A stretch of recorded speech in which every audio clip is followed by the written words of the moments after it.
Pak Mahfud, apa alasannya Kepres tentang hak tagih negara terhadap BLBI keluar, Pak?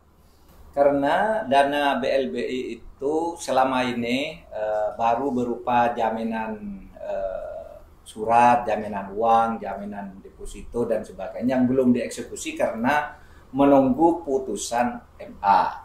Apakah di dalam penanganannya itu sudah benar apa tidak? Nah, MA sekarang sudah membuat putusan yang itu tidak bisa kita tolak, itu urusan MA.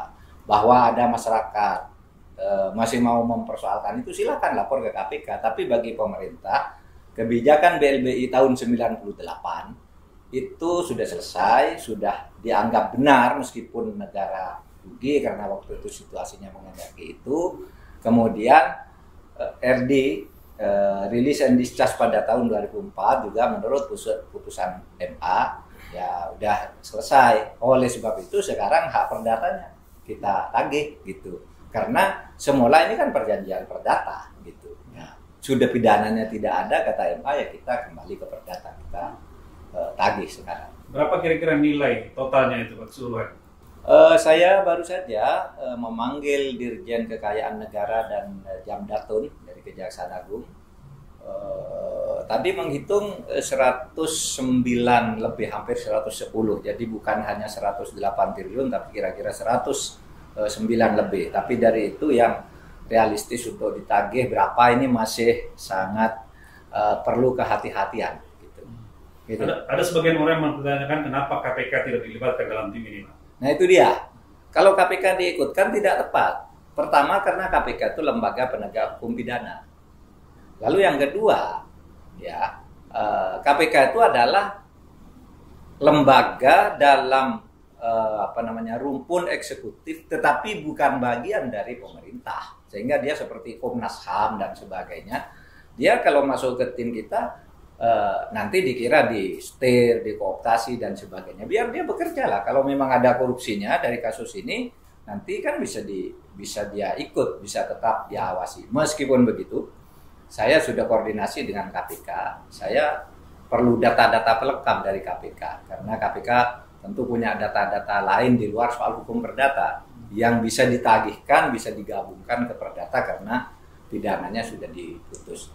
Hari Selasa besok saya akan ke KPK. Setelah Kepres turun, kapan tim ini mulai efektif bekerja, Pak? Sebenarnya gini, kita tuh mulai bekerja udah lama.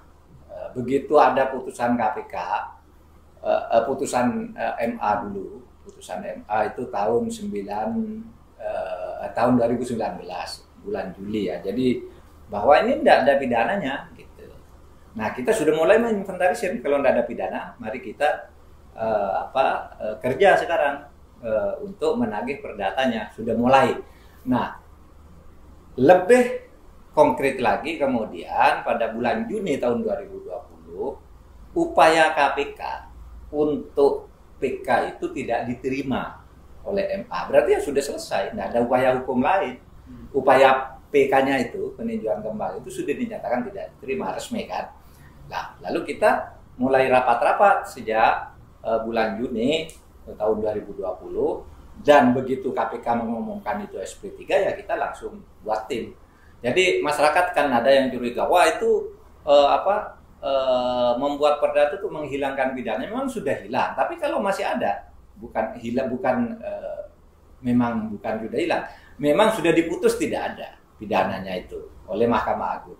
Nah kalau KPK mau terus ngawasi, masyarakat masih punya data lain, silakan ke KPK. Kita pidananya ini negara harus selamatkan uang 109 triliun gitu. Seberapa nanti dalam misalnya tahun ini dapat berapa, tahun depan dapat berapa, itu adalah uang negara yang meskipun rugi jika dibandingkan dengan kucuran pada tahun 98 ini tetap harus diselamatkan gitu. Terima kasih sudah nonton.